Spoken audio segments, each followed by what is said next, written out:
Welcome to another episode of Systematic Geekology. This is a space where we seek to create and cultivate healthy conversations between those things we geek out on and the philosophical and theological questions that often arise out of our fandoms.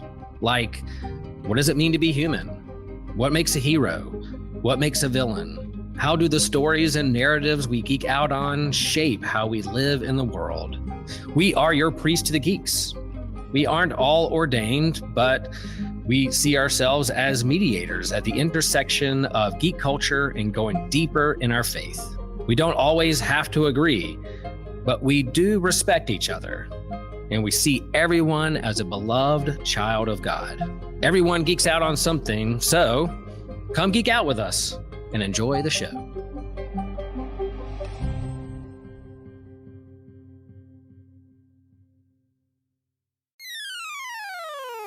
You're listening to an Anazal Ministries podcast. Hello, friends. Welcome to another episode of Systematic Geekology. Welcome, geekologists. We have a juicy show for you today. Whether you're listening in your earbuds, listening to the podcast in your car, or whether you're tuning into us on YouTube, welcome. We're glad you're part of our geeking out today. It's also Holy Week.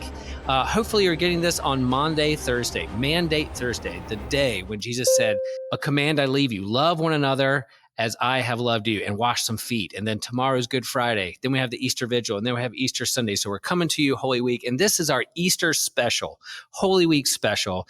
And man, I love what if episodes. Today is a what if episode. Today's episode is, what if God sent God's only son to Krypton? That's right. We're talking soups, we're talking Kal-El, we're talking Krypton, we're talking incarnational theology, faith and science. All these things are wrapped up in this particular episode. And I love doing a what if because, man, it's just a big part of my fandom and what I like to do with theology and philosophy. And I can't do this alone. I'm going to bring on a friend. One of my favorite people to geek out with is Brandon Knight. Brandon, welcome back to Systematic Geekology. Well, thank you for having me back. And I do have to say, I love it how you, the big Marvel fan, and me, the big Batman fan, is here to talk about Superman. This is going to go great. It will. Yes, I agree. Yeah, Superman is like the OG. He's the original superhero. He kind of kicked off. I mean, there were heroes before him. There was John Carter of Mars, who was kind of a Superman, John the Baptist, preparing the way for Superman with his superpowers on Mars and leaping tall buildings and defying gravity and doing that stuff. So they're definitely superheroes, pulp, sci-fi, and then here comes the caped superhero era with Superman. And so mad respect to Action Comics #1 and Superman. And we've talked about it in other episodes. I do like Superman. I think it's hard to write Superman these days, but a good Superman comic, good Superman movie. I love him in the cartoons, Super Friends. Like I love a good Superman story. The Superman animated series was fantastic. Like I love it. So this particular what if, when it comes to what if God sent God's only son to Krypton, has a lot wrapped up in it. And this could be a 4-hour systematic theology episode, breaking down who is Jesus of Nazareth historically, Christology, incarnational theology, life on other planets, aliens, how God relates to people other than human. Oh man, there's so much here, Brandon. How are we going to contain this in an hour? How are we going to do it? I don't know. And there's going to be heresy going around, because how can we talk about something like this without fudging the lines a little bit? It's going to be Yeah, I don't know how we're going to do this in an hour, but you have crazy dogs at home who need to be taken care of. And I have a Yeah. sleeping baby who will wake up at any moment. So we're going to try our best. Producer Cooper. There's Producer Cooper. Oh, yeah. And then like Trip, if you're listening to this, I got your dogs. I got to let outside so they don't yell at me super loud when I get home. Well, they're going to yell at me, but that's okay. It means they're happy. Whenever we're doing a what if, whenever we're doing speculative philosophy or theology or what ifing things, you can't, there's a danger. There's a danger of a heresy, or you could say something wrong. We're going to kind of let those go a little bit. We're going to hold the word heresy loosely in our hands because we're what ifing. And what ifing is one of my favorite things to do in comics and geekdom. What if Luke turned to the dark side? What if Anakin didn't turn to the dark side? What if the X-Men were beloved superheroes as Captain America and the Avengers? What if Superman's parents what if it was swapped where Batman's parents lived and Superman parents died? There's a what if. One of the greatest what if stories of all time revolves around Superman, Mark Millar's Red Sun, where Superman crashes not in Kansas, Smallville, Kansas, but the middle of the Soviet Union, and becomes the hero of the USSR. So, there's a precedent for talking about what if when it comes to Superman. And, what we're doing here today, all jokes aside, you said, we're holding the term heresy loosely. And I agree because, what we're doing here today is like the heart of liberal theology. There's this whole viewpoint out there that liberal theologians are just a bunch of bad, woke people. But at the heart of liberal theology is this mentality of what if, insert doctrinal statement here, what if this instead of that, and exploring it that way. And we're here to have fun. No one's going to hell over this one. So maybe the Batman swap, but this idea of Superman or Jesus coming to Krypton, I think there's a lot of different angles we could come at this. You're right. And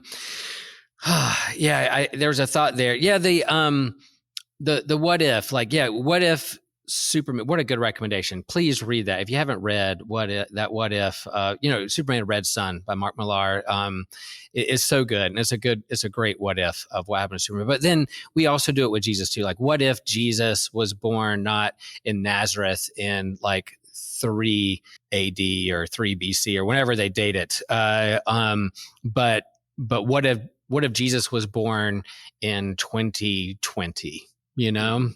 So right, and all the stuff that was going on, so then you start to think about, and what that helps you with is work out some problems of thinking through some big questions in a different way. As you would go work out, you don't want to work the same muscles all the time. You want to have a well-balanced workout, work different. Don't skip leg day, people. And so what if is leg day? What if episodes are leg day? And people voted for this. So if you're engaging with us on social media, go and follow us. And if you have a good what if idea, we do these, whether it's around Harry Potter or Star Wars or comics and things like this. Then we get your advice so that we'll hop into this episode and talk about these things. So let us know how we did, and if there's an what if episode you want to do. That's what if. All right, so I think we have to start a little bit where we're diving into this episode. Here we go, Brandon. What do you know about Krypton? What is some of Krypton's history? I mean, Superman's origin story is one of the most well-known. Done over and over again origin stories. All right. So you have Krypton, who's on the planet, is about to be destroyed, explode, the inner core. You have Kal-El's dad, Jor-El, the scientist, warning the science council and the people of the planet that their planet is dying, and they don't listen to him because they think it's false news. And so he sends his baby off in a rocket to Earth. Man, a planet dying and people trying to cover that information or not believing. It relates, but a little bit. So we know. What else do you know about Krypton and its sun SUN, not SON. That we'll talk about that later, but Sure. SUN and all that kind of stuff. What are some knowledge there you got? Well, what's interesting about Superman is that, like all origin stories, it usually centers around that one part where baby Superman's placed in the rocket and shot off to Earth. Oftentimes we even skip the part about like Krypto, the super dog, or Kara, is that her name? Supergirl, who is also sent off, was supposed to be the John the Baptist in a sense of meeting Superman there on Earth and raising Kal-El, but shenanigans ensue and she lands much later on when Kal-El is much older. But what you see, depending on, my biggest exposure with Superman is the movies. So in like one version, you go back to the I lost his name, Christopher Reeve's version from the 70s and 80s. Krypton, it's that typical view that people had of like advanced civilizations where everything is bright and shiny and everyone's wearing the same matching outfits. At some point, if you're in a utopian society that's like perfect and technologically advanced, everyone stops wearing unique clothing and we all just wear the same red jumpsuit apparatus, I guess. I don't know. But silver shiny stuff. Yeah. Silver Marlon shiny Brando stuff. style. Marlon Brando stuff. Yeah. Right. As opposed to, you look at the Henry Cavill, Zack Snyder Man of Steel movie, Krypton is kind of like this, like, it's still an advanced civilization, but it's very like, I don't know if rural is the right word as well, but like, what is it? Who is it? It's Russell Crowe is playing Jor-El in that one. And everyone's not wearing the same matching outfits. It's like, I don't know how far back we actually do have of Superman's home planet of Krypton, because a lot of times what I've seen is the very ending. When it gets destroyed, depending on which version you go with, it looks like Zod may be a part of the big cover-up of what's actually going on in Krypton. I think Brainiac plays a role in this as well. But yeah, it's a very advanced civilization in either version.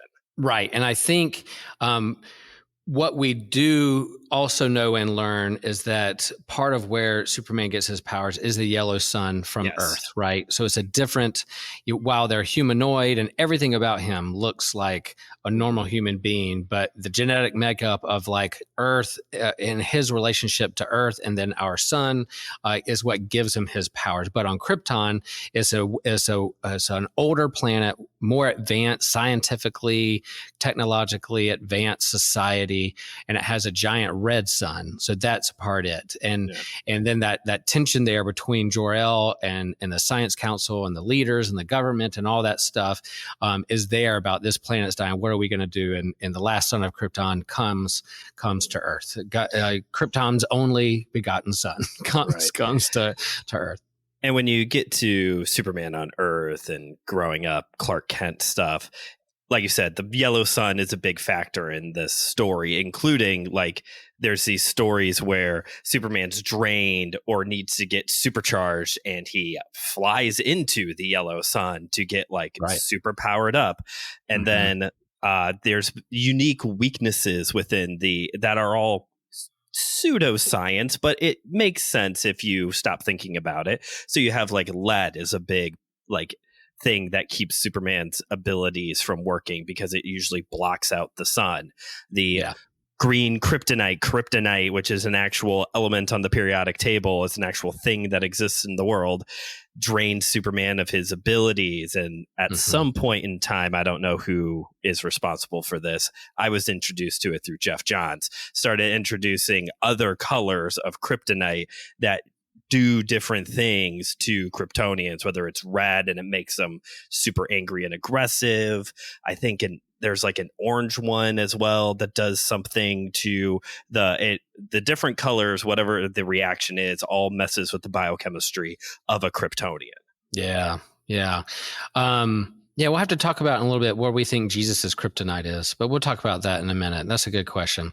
Yeah, and then a part of Krypton itself, like it does, there are people who played around with its history and its people and society, and whether it's utopian or not, and no matter how scientifically advanced it is, they do have a religion, based off their son, Rao, Rao. I don't know if I'm saying it right or not, but they have a god. Great Rao is what sometimes Clark or Superman will scream, even on Earth. And so there is a religious element to their civilization, and they have different aliens and animals and different things. There's other societies and neighborhoods that Brainiac stole and put it in a jar. So there's Candor. yeah, that's right. I love that stuff. It's so good. It's that goofy kind of comic books from the 40s, 50s, and 60s, and that's where you get the different color kryptonite and elements, and you bring in other people. Maybe Superman isn't the last person who's alive from Krypton. There's other people too, and dogs and things. We got to give them a sidekick and a good thing.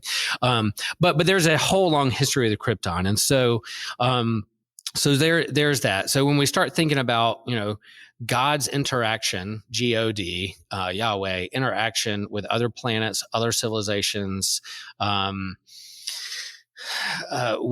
the speculative, are there aliens, and how does God relate to those aliens? Do they need Jesus from Earth, or is God became incarnate there on that planet for them? Or kind of the theology of Revelation, does God reveal God's self to that planet by other means by which, and Earth just needed Jesus and that's it? But there's the second person of the Trinity, which is the Son that became incarnate here on Earth. We'll talk about again a little bit more. Those are some big questions running around, but I wanted to steer, as we talk about Krypton's history there, before we get to that.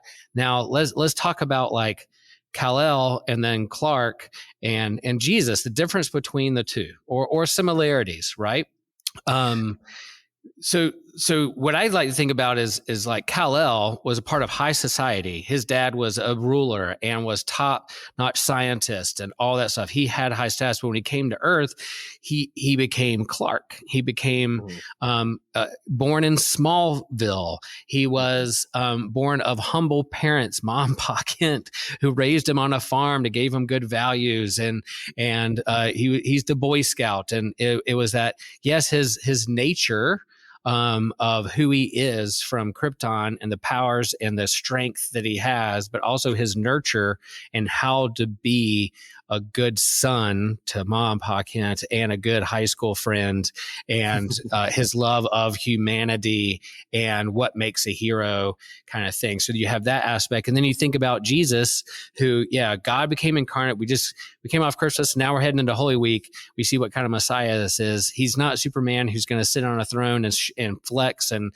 take apart people with like laser beams from his eyes. No, he dies on the cross. He humbles himself. He was born in Nazareth, where even one of the disciples said, like, what good can come of Nazareth? Or might as well say Smallville. Dude, the Messiah's from Smallville? What are you talking about? Right.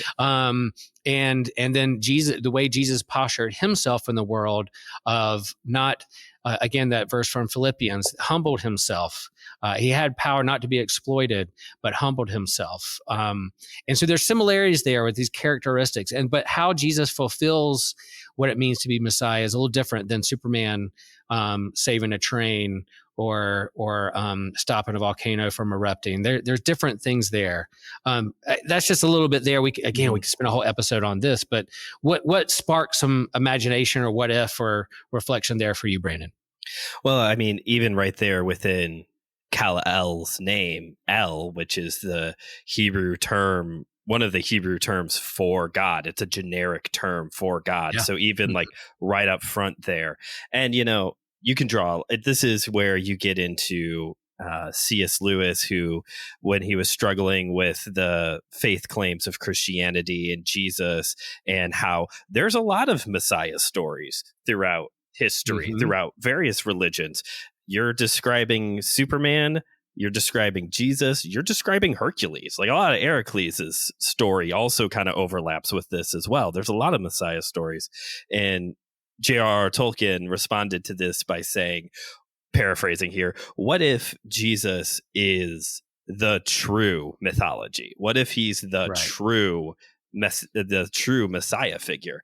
And so this is just kind of a cool reflection of like, yeah, maybe there's not a one-to-one comparison between Clark Kent and Jesus of Nazareth, but Right. that it doesn't have to be in order to be a Messiah character. And it does continue this idea of like, within us, we have this desire to tell these kind of stories. We have this desire to tell stories of people who leave greatness to, tabernacle to become like the people that they are surrounded by, to save, liberate, redeem, whatever the term you would like there to be, those people from captivity, from enslavement, from the evil of big corporation like Lex Luthor. Like we, Yeah. like, so I just wanted to point that out with the name. There's this long time like running joke that Superman is white Jesus. And, I think certain people to the right might say, no, Jesus totally would have laser visioned the Pharisees if he would have wanted to, but we'll leave those people over there. But I do think there's one other similarity, and I'll toss it back to you, is that one burden that Superman carries is, he has this super hearing ability. And if you go far enough back, there's at one point in time where Superman basically has all of the abilities. Whatever Siegel needed him to do in the story, he has that ability. But one that has carried throughout is his super hearing. And so he can basically hear all of the time everybody who's in distress within a very large, space. And I've wondered before, like, what was that like for Jesus to know that his ministry was so small? He only covered a very small space within Galilee, Israel, and just to know like the entire globe is there. But he is called to follow the Father's will in this very specific time, in this very specific place. Like sometimes I wonder, like, was there a burden on Jesus? Obviously, God's heart is for the whole nations. That's the birth of the church, right? But like, do you think Jesus ever was like, but I want to go here? But what about these people over here? Just a thought. Yeah, I love that. Yeah, we'll talk a little bit about incarnational. We can hop there a little bit now. Incarnational theology of that we have this particular, like the Son of God, the second person Trinity is eternal, right? But yet Jesus of Nazareth is a particular person in history who is fully human. So he's not half human, half God. He, did Jesus wrestle with his identity? What did he know? What did he not know? His human side, his God side, like that's again, that speculation. What if? What do we know? What do we don't? But that what we believe, 100% God, 100% man. But he's also a particular person in a particular time in history in Nazareth, in Galilee, who did ministry and was small, who went small, and started small, and then it grew from there. So I think that is a very, very good point. And another thing with like Clark or the creation of Superman is that he is definitely written often as a Christ figure, of course, and even in which movie was it where they remade the Superman movie, and it's the one before Man of Steel where Superman.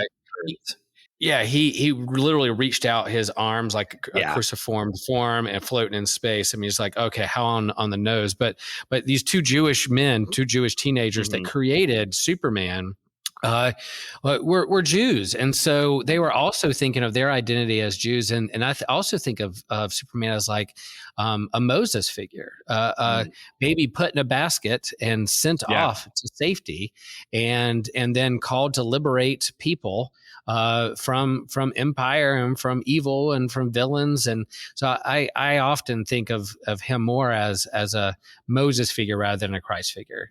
Superman died in the comics, spoiler, from the 90s, but he came back, he rose again, but he's not sacrificing his body or life for others as Christ did on the cross. He's more of that baby in the baby basket sent down the spaceways of the Nile to safety to liberate people from their doom, and that's kind of the mindset that I like to think of him as, and Jesus was Jewish too, so there you go. They shared the same liberation theology of the Passover, the God of liberation. So I think that's important to think about now too. If you'd like to support our show, please consider joining our Patreon, where you get live access to our YouTube exclusives, including our comic book catch-up, manga mustard, drinks with Tejas, and our companion series that we do each year with our annual theme. You can also get exclusive merch, including t-shirts, handbags, a coffee mug, and a long sleeve shirt. We also have available bonus extra questions at the end of most of our podcast episodes. You get access to exclusive Discord channels, discounts on our store, access to any future online D&D campaigns. You get to vote on topics for some of our episodes. You can easily access all of the Patreon content right through Spotify now. So super easy. Go to our Spotify page at the top. It's going to say exclusive content for subscribers. If you're a patron, hit that button. You get all of our bonus content right there on Spotify, right with your regular feed. And of course, you get the satisfaction of knowing you helped a podcast in need.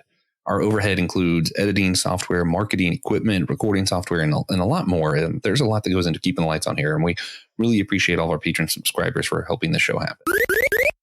All right. So now before we get to like what would God's only son look like on Krypton, whether it be, we got to think about this Bible verse, the most well-known Bible verse in the world, John 3:16. For God so loved the world. But guess what? The Greek word is cosmos, and it's literally means all of created existence. For God so loved all of created existence. Now, those who wrote this Bible verse at a particular time didn't know there was billions of stars and planets revolving around them and the possibility of life on other planets. They only were concerned with their dome and their land and their neighborhood, and so their world was just who was in their algorithm of the days, their neighbors, but now we know. Now I think it is great that you have this word that means cosmos. For God so loved the universe, the entire universe. So as we start, as we look at the telescopes, as we look at the James Webb telescope, as we see Hubble images from space,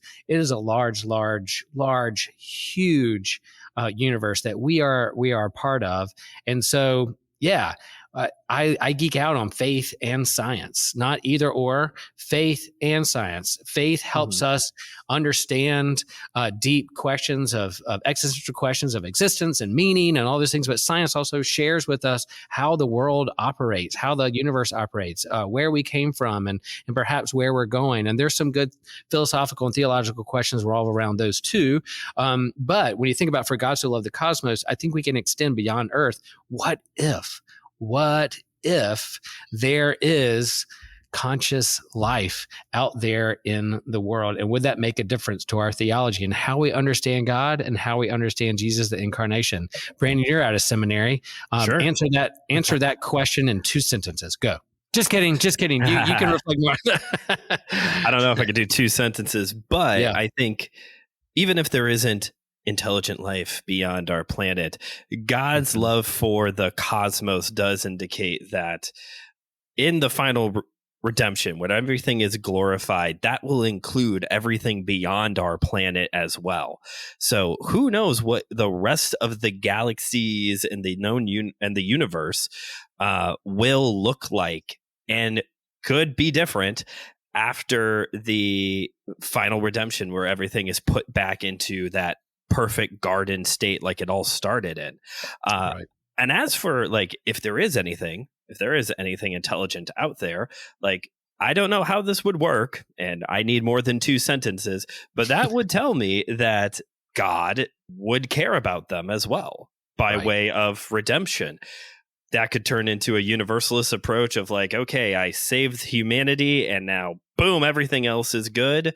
I think it's one of the books in C.S. Lewis's sci-fi trilogy that deals with Jesus going to a different planet to be their Messiah. I forget. It's not Paralandra. It's one of the other ones. I can't remember which one now. That Hideous Strength. It might be that one.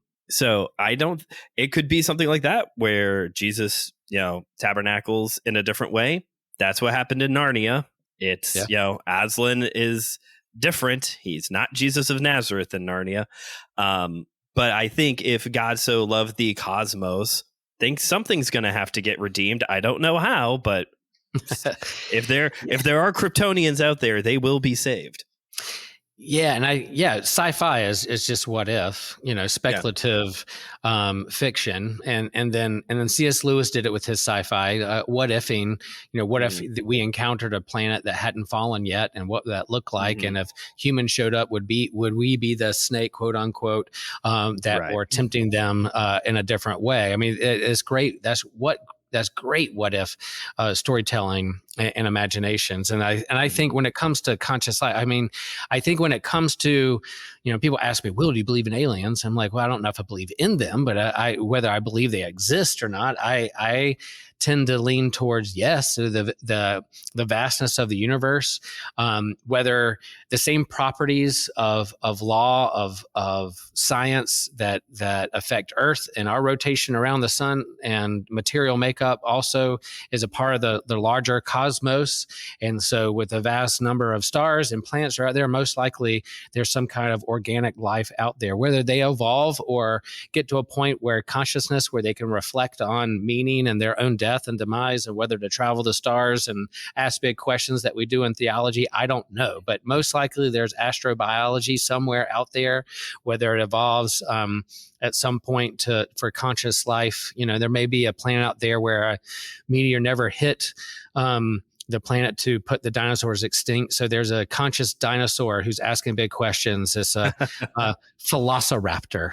A velociraptor is out there thinking and write asking. That down. We're making a movie. Oh, I think it's out there. I stole that from somewhere. I think that's there. Well, Velocipastor is a movie. Yeah. Yeah, that's a recommendation. Watch Velocipastor. No, don't. Oh, that was fun. So yeah, like that's a great what if thinking question of like conscious life in the universe. What would that look like? And then it does affect the questions we ask about who we understand God to be. A lot of our conversations around God and us and the relationship to humans is this kind of idea of redemption, of longing for Messiah, and then the belief that God sent God's only Son to the world as Messiah in Christ to redeem creation and us. And so there are a lot of scientists and agnostics and atheists who would say, well, if we do discover conscious life on our planet, that puts a big damper on this Christian message of Jesus being just for humans.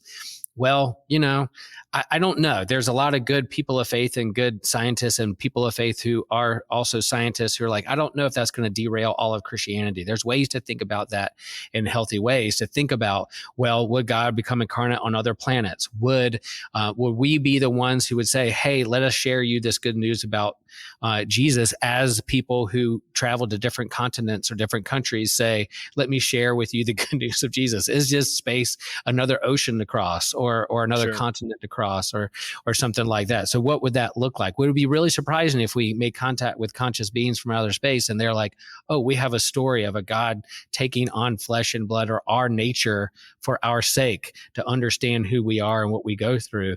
Man, wouldn't that blow our minds? Similar to every culture has a flood story. Okay, there's something about that. What if they're, a great book to read I recommend is called The Eerie Silence by Paul Davies.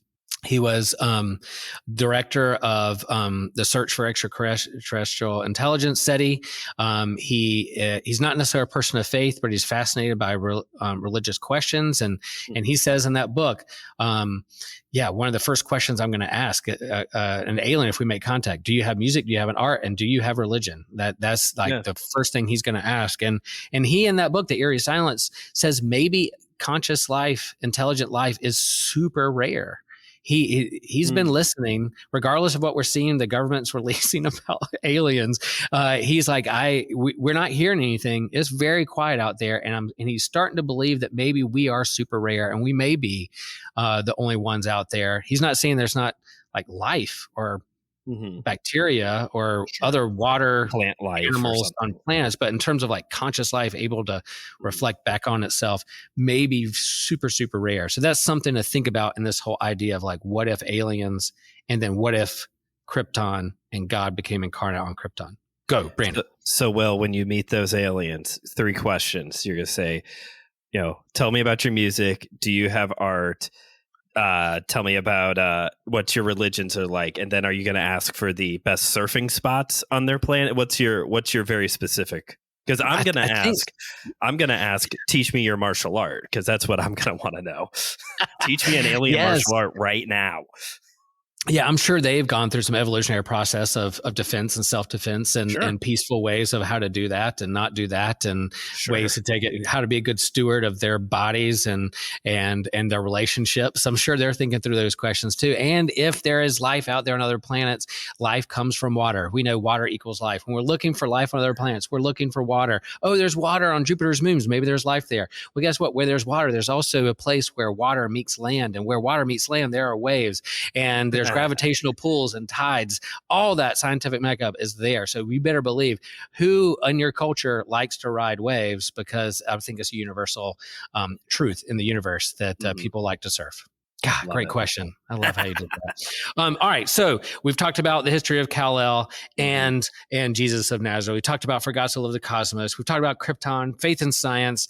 Krypton is a faith and science, or just like a scientifically advanced society. But let's go a little bit, before we put God on Krypton in Kryptonian flesh and blood and bones, let's talk, what does it mean to be incarnate? Like this incarnational theology, again, a whole nother episode. There's entire classes, systematic theology 101, that talk about incarnational theology. We're not going to solve it all here, but look it up. Find some good authors out there. This good stuff. But like the meaning to become flesh, carne, that's the word.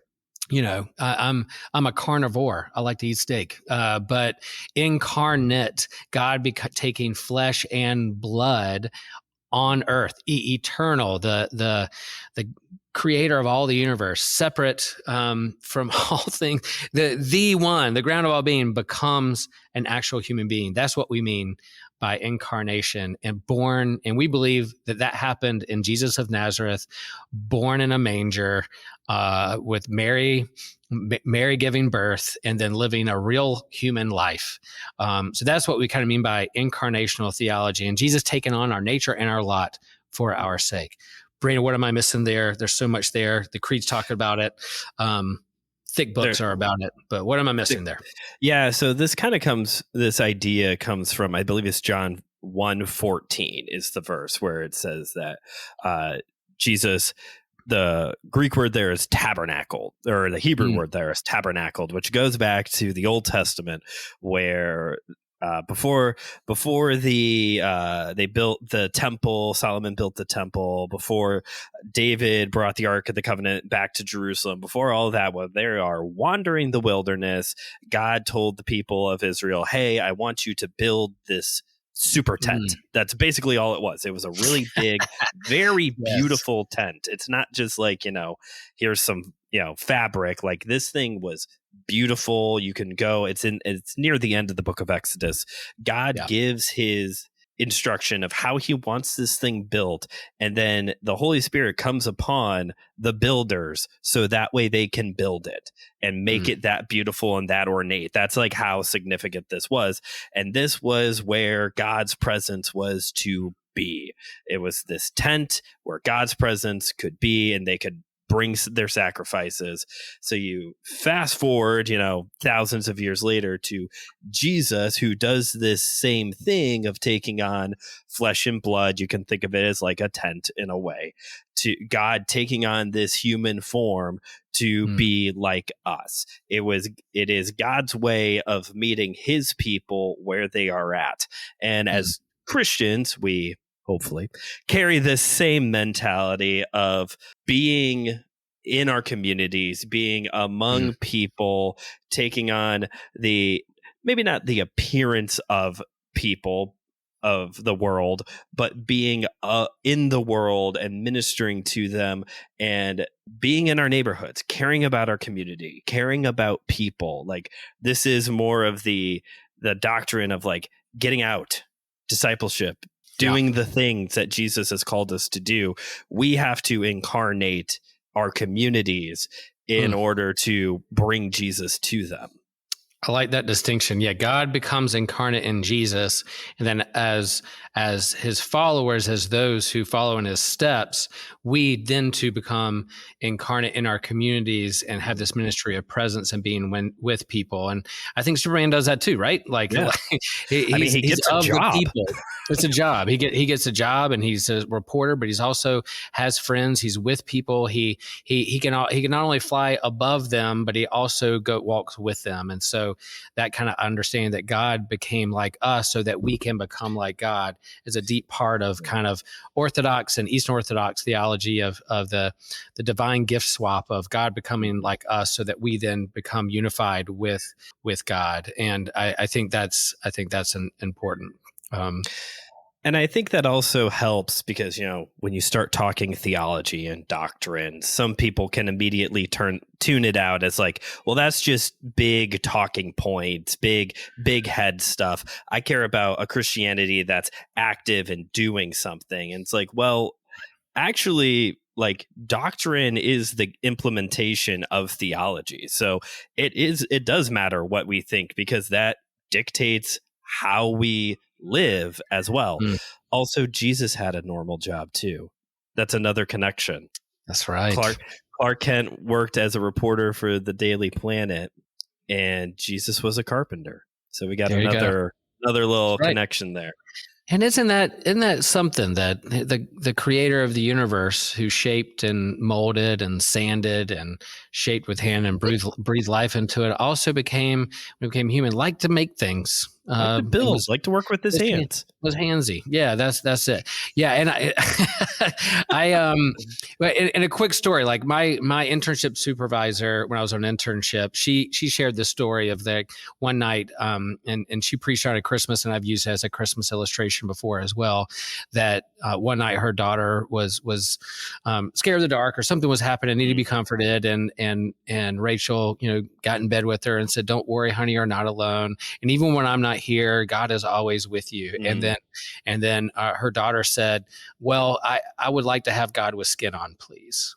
And she was like, "Oh, that's going to preach at Christmas." Yeah. And so it's not just these aloof ideas that God is with you, God is creator, God is creator, but like Jesus is a tangible physical thing. We know by the universe, we know what God likes matter.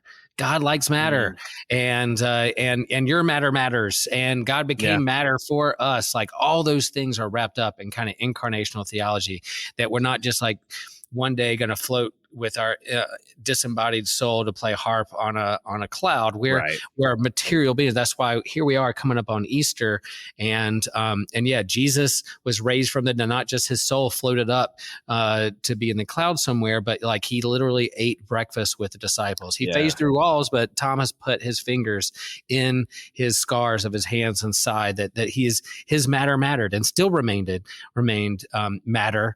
I happen to believe in a physical resurrection, literal resurrection, and so that is that's a big part of God's story from the beginning, God's story within the Exodus, and God's story in Jesus, and then resurrection, post-resurrection. All right, man, we talked about incarnation there. Anything we're missing there? Because we're going to now flip over to what would. All right, so what would the incarnation then look like on Krypton? And I think it matters. Like, would this? It doesn't have to be named Jesus. It doesn't have to be Jesus of Nazareth. It has to be. Right. I think it has to be. What if God has to go and be a Kryptonian with maybe L at the end of his name? Maybe that's too on the nose for Hebrew. I don't know. Maybe. Right. What would this incarnate God be named? What town would this person be? Would it be a male? Would it be a female? Would it be would it be at the high scientific age of before the death of the whole planet, or would it be like 2,000 years before Kal-El is born? Like where? I'm all these questions are in my mind. What is the place? What is the time? Where is God born and put flesh on, Kryptonian flesh on for the sake of Krypton? Well, one thing I think one easy step that we can start with is the fact that so Superman lands on Earth and like nobody notices a difference in his appearance, right? Right. The Kryptonians apparently look a lot like humans. They're humanoid. Yeah. Looks a lot like American humans. They're Ah, humanoids.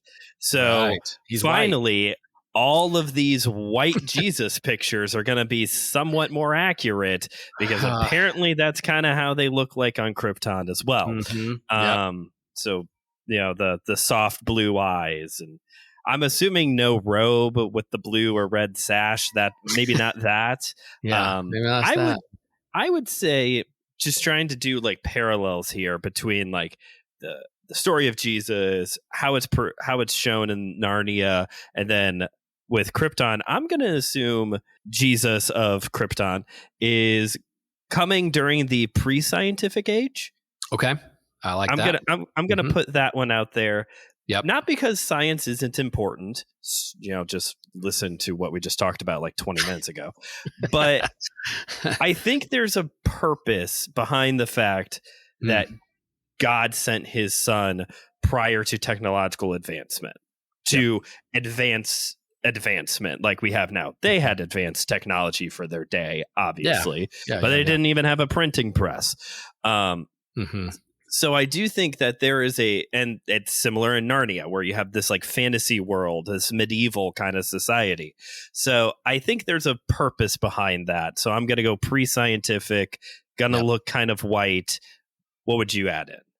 I like that too. Like I think there's a reason, a providential reason that God chose to be born at the particular time and context and place. Now there is that prophecy. It comes out of the Hebrews, out of the Jews, as a blessing for all nations. There's a reason this particular religion house or the context of where God was born into, like that kind of belief in terms of God becoming flesh, and then underneath kind of a Roman Empire rule, oppression, the death that Jesus died is important. We won't get into like all the atonement theories, but the fact that like the solidarity with the human condition of death, and then here I am going to preach my Easter sermon, like that Easter is God's confirmation that death will not have the final word, that love wins, God wins, right?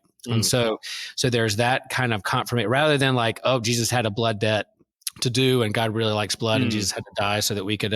I like this idea that God showed solidarity with the human condition and won't let death have the final word. So that's my funeral sermons. There's my Easter sermons that happens.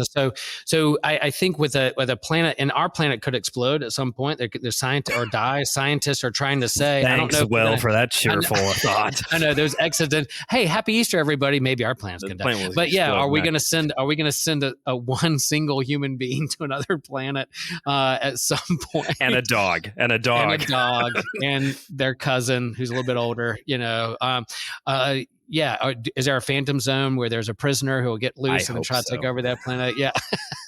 but I like the idea of him being pre-scientific age, that this legend or religious text being passed down on, to place their faith in, that like, and then maybe a second coming or redemption of all things is a part of that theology, mythology, philosophy of Krypton.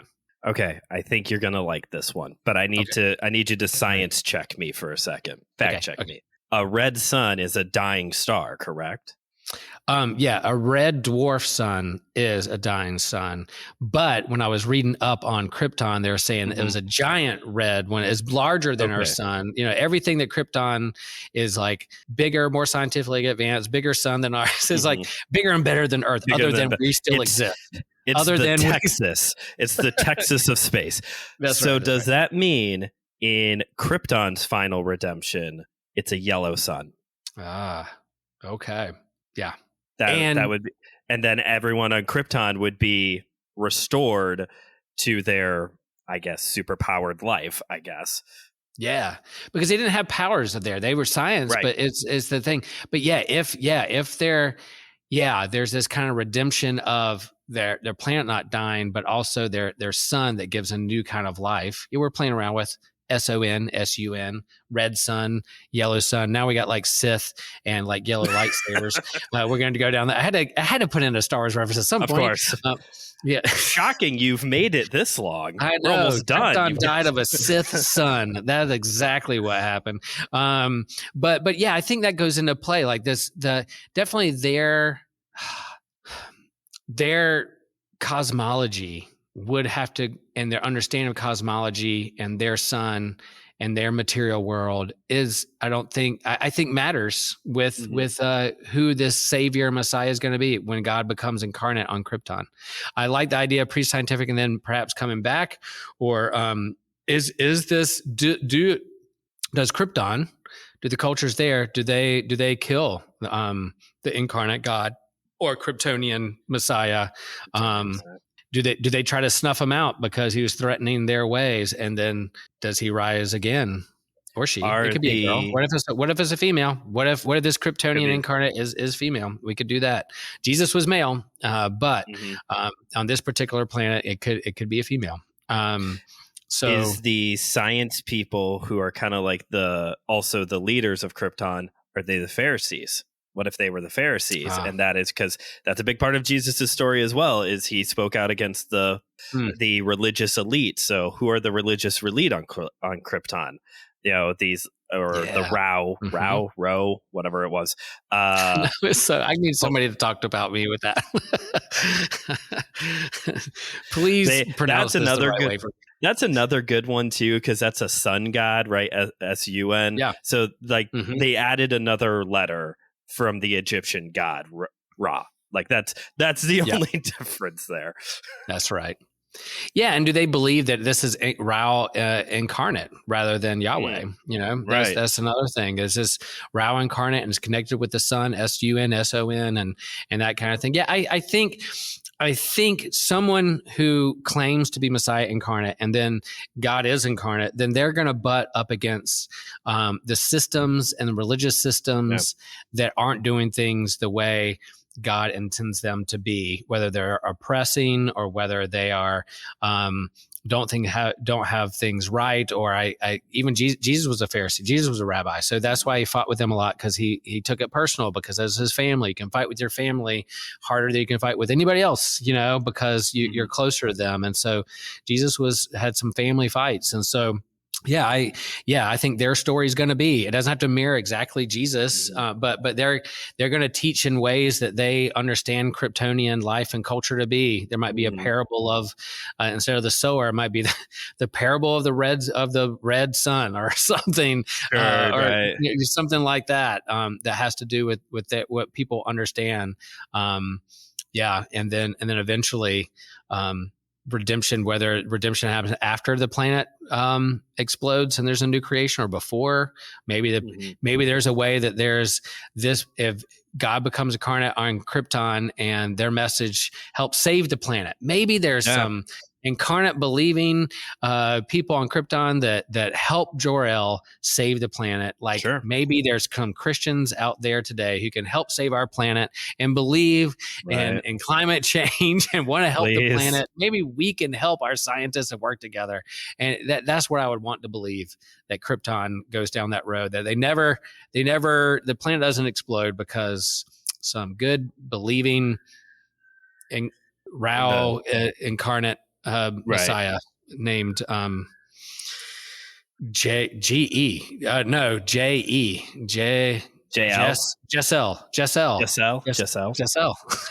That could be female too. Jess. Jessica L. That'll work. That'll work. But yeah, that's good stuff. That's good. What else are we forgetting there that we could tie into this kind of incarnational theology with Krypton, or what that would look like? What if? Maybe just stepping back from Krypton to a second, back to our own universe.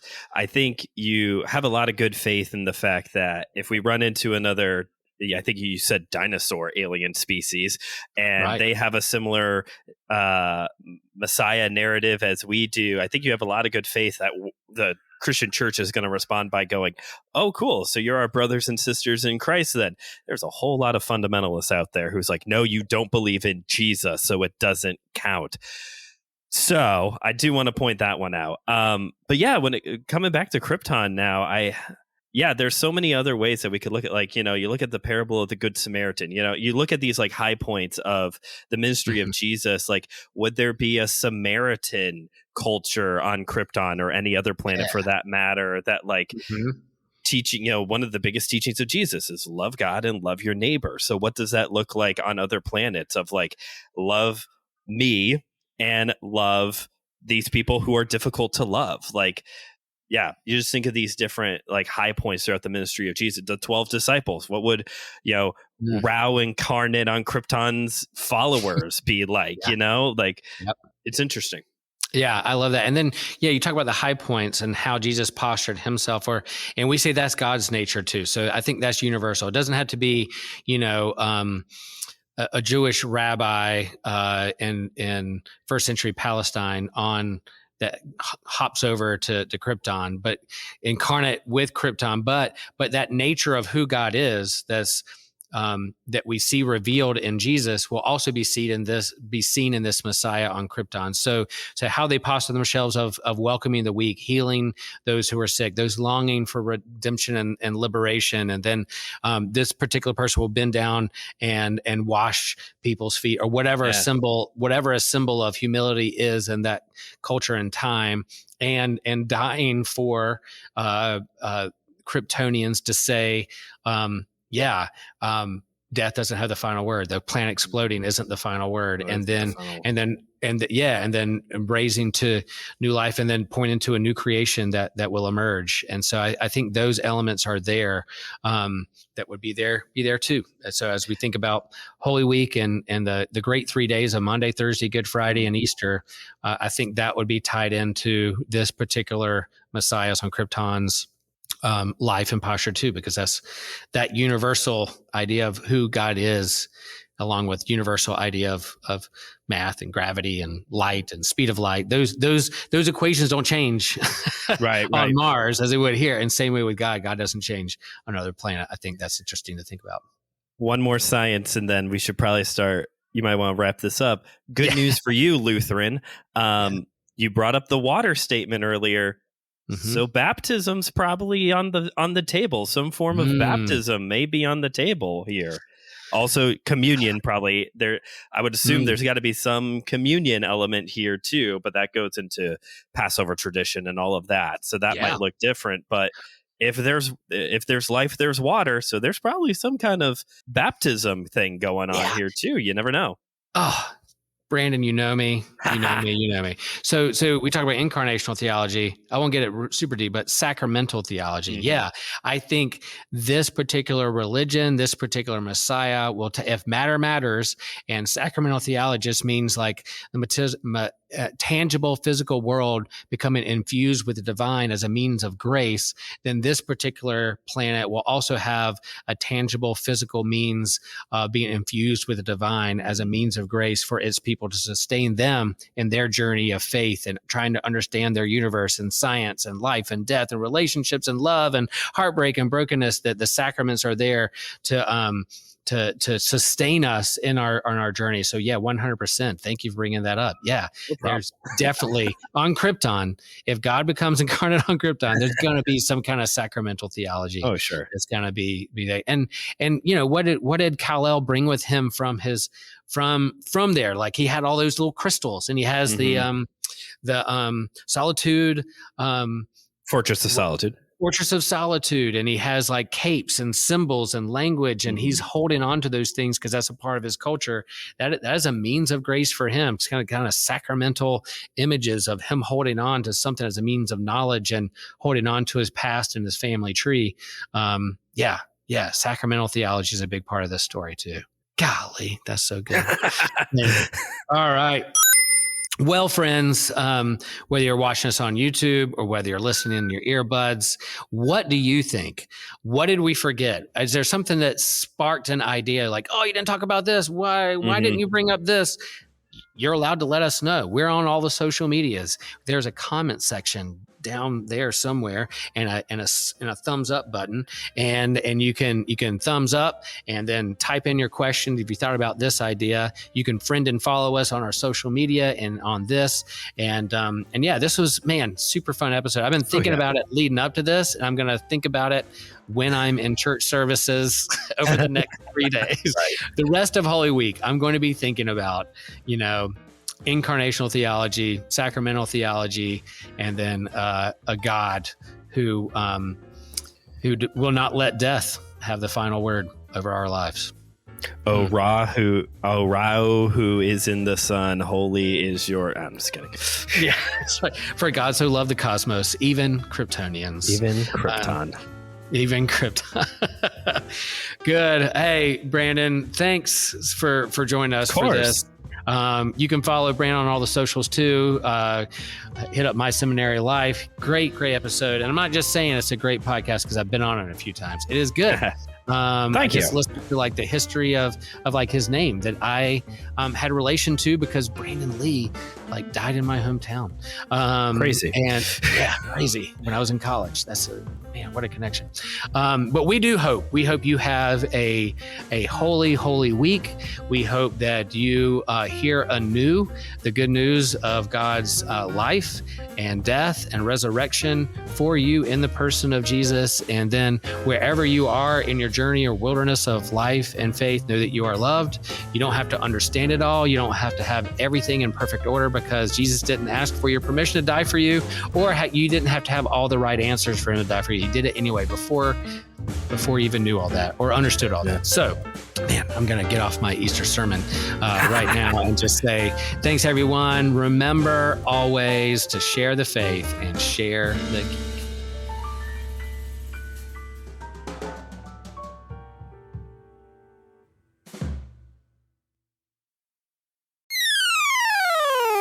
Hi, my name is TJ Blackwell, also known as Tejas, Tiberius Wan, Tejas Jackson, Kung Fu Dugong recently. I go by many names, and I came here today to ask you to please check out our YouTube channel. There are a bunch of exclusive series there, like Comic Book Ketchup, Manga Mustard, Drinks with Tejas, which is my personal favorite, the one where I get to talk to other people about their favorite drinks or just drinks in general. We have a companion series to our annual theme on YouTube. We do Friday Night Frights, Wednesday Night Weeaboo. Those are both ran by Christian Ashley. He's great. Check him out. There are exclusive shorts, which are pretty new. Christian reviews. He's going to review every Spider-Man comic one at a time, which is insane. Non-canon, which is where Joshua will be reviewing one IP from outside of canon in his favorite fandoms, or a piece of literature that is part of the biblical extra canonical material, which is a super interesting short series. Will's Wednesday pull list, where he talks about his comic book pull list each week. He picks a top comic for his weeklies. And there are other surprise bonus content. It goes straight to YouTube. And many of our regular podcast episodes get posted there as well, because we like to see each other when we talk, and we don't want to rob you of that ability. So check us out, like, subscribe. We would appreciate it so much, and it helps us a ton. Thank you. Hey guys, Christian here to talk to you about the ANT Network. That is the Amazon Ministries Podcasting Network. That's what we do for all of us here together. You can follow the whole network in a single feed on Spotify at Amazon Ministries Podcast, or on the network page on Apple Podcasts to just see what we're all doing. And what are we doing? Well, we have plenty of things here. We've got the homily. You love Pastor Will. You want to hear Pastor Will preach. You hear the man doing a homily there. It's amazing. The man does spectacular work for Holy Trinity Lutheran Church in Chapel Hill, North Carolina. Then we have the Whole Church podcast. If you want to hear Joshua and TJ talk to different people from around the church who have very different views on how things should go, check it out there. You want to go to My Seminary Life, you want to get some more Brandon Knight in your life, who doesn't want more of that?